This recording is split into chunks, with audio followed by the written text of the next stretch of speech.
If you've read the New Testament, you read about the 5 foolish and the 5 wise virgins. Virgin in this case means someone that's hired to perform at a wedding. Those were also considered virgins. Well, it has to do with classical culture. I'm not going into that right now. So you have 10 people who have to carry lamps at a wedding. So after the wedding happens in the night. That's a weird thing. Understand the following: Christ gives a parable. That doesn't mean he agrees with what happens in the parable. He's given a parable to teach you something. Okay? The same way, when I give a parable, it doesn't mean that whatever the judges do in the parable, I agree with it. I designed a parable to highlight something to you. Now, of course, it can happen a wedding happens in the night. But overall, weddings happen by day. In that time, when Christ was alive, traveling was very slow, especially by land. By sea, it was much quicker, but traveling from one place to another was slow. So, if there was a wedding, for example, in Capernaum, and with relatives that lived in, I would say, in Bethlehem, they had to travel either by foot or by animal, where it's a horse or an oxen had to travel all the way to Capernaum. So weeks in advance, the date had to be set. And traveling by night was dangerous. Even in the Roman Empire, you had robbers here and there, you had kidnappers, you had soldiers, or say veterans that lost their mind and were out there to just harm people, to act out. Especially in the Middle East, that was quite contentious at the time. It was dangerous to travel by night. So to have a wedding by night is not very smart. It's not wise, it's not that intelligent. It's actually quite a foolish thing to do. But let's continue. So you have this wedding by night. There's a red flag already. Then you have 10 women that are appointed to carry lamps. Why do you hire people to carry lamps? Why not put them on a lantern? I mean, there's more about this parable that's disturbing, but okay. You have 10 women, of your slaves, they are appointed to carry lamps. 10 of those slaves realize, hold on a minute, we received lamps from our master, but we have to operate during the night. That means things will not be that visible. And we need to have sufficient oil to burn in our lamps. Because if there is no oil in it, then the lamps will go off. And when the lamps go off, we can function as light carriers over there. So 5 of them realized, hold on a minute, we received the lamps, they're here, but they didn't give us any oil.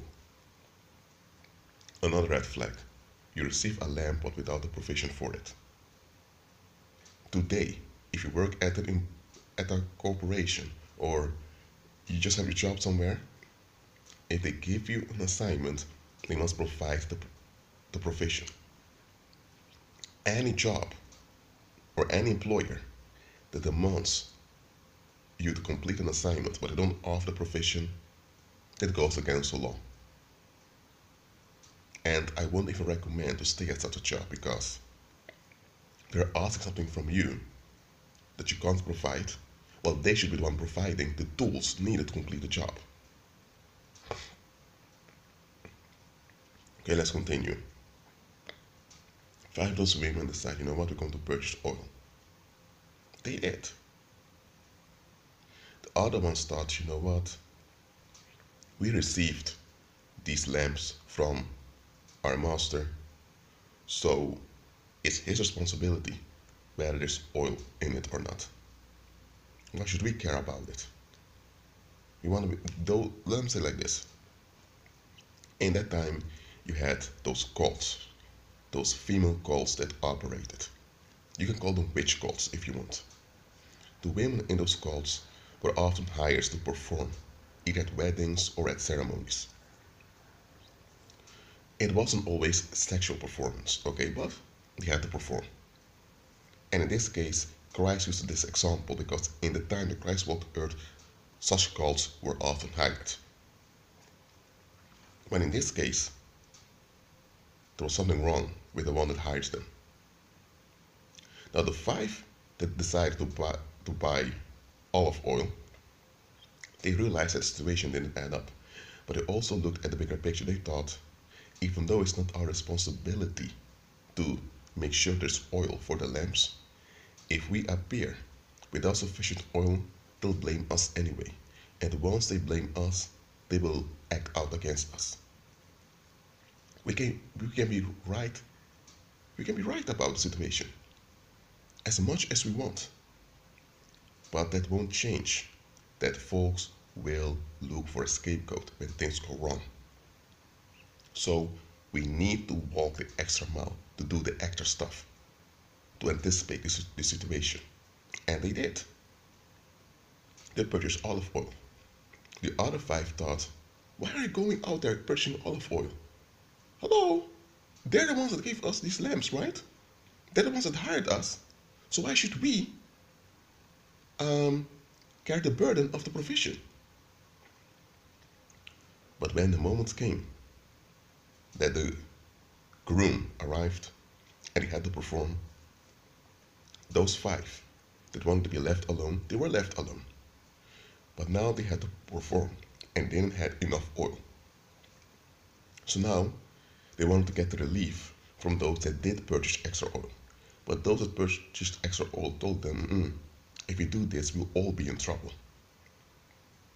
Go quickly to the marketplace and purchase some olive oil. So those five did it. But while those five were on their way to purchase extra oil, the groom came and said to the five, come and perform. So when the other five came with the oil, the groom didn't want to open the door to them. Even though he hired them and they were there to perform, even though it was his fault that they didn't have enough oil, because he should have provided for it for them, he still didn't want to take any responsibility. He said, I don't know you. He just forfeited his responsibility towards them as if he didn't know those women. Now look, in this parable Christ gave unto you, unto us, it reveals that being alert is very important. Many used this parable to point to Christ's second coming. This is what Babylon churches often do. Let me tell you, most of the parables Christ gave unto you are for the here and now, for you to be functional in Him in the here and now. Just like those 10 women that were hired to perform, but their employer or their master who hired them did not provide what was needed, they should have declined the assignment. But in that time, especially as females, you don't have that much choice, especially if you belong to a witch cult and you were a slave over there. So when things went wrong, you had no rights. According to Roman law, well, this changed around in the 3rd century, but overall, as someone with a position of slave, you had no rights. You had very minimum, you didn't have much entitlements. So, when things go wrong and people decide to take it out on someone, they could legally take it out on you and nobody would bother with it. So those 5 women who were slaves realized, wait a minute, we don't want to receive any beatings, and we are females, so they can go very far with us. We want to anticipate that, so you know what, even though it's not our responsibility to get oil, let's get oil anyway, because that will work out far better in the situation. Look, what I'm teaching you here is the following. There are times you ought to walk the extra mile. Not because you have to, but because it's wise to do it.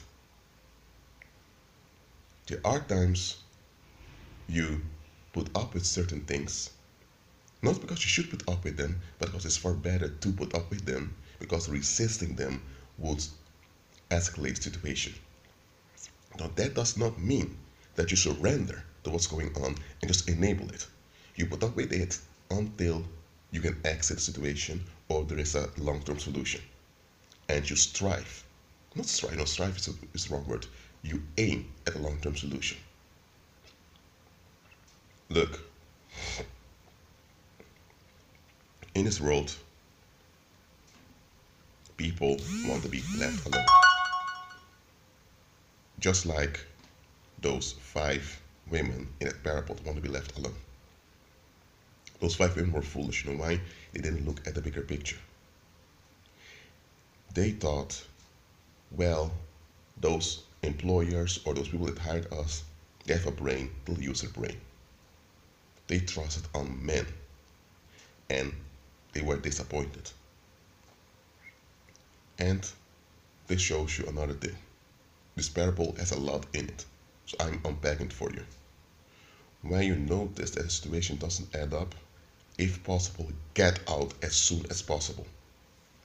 Don't wait till the situation develops. In this case, you had 10 female slaves belonging to some cult that were hired, so they didn't have that much choice. But you're not a female belonging to some slave cult in which you have no choice. When a situation presents itself onto you, don't just look at the surface, look at the bigger picture. When you notice the situation doesn't add up, find your way to exit the situation as soon as possible.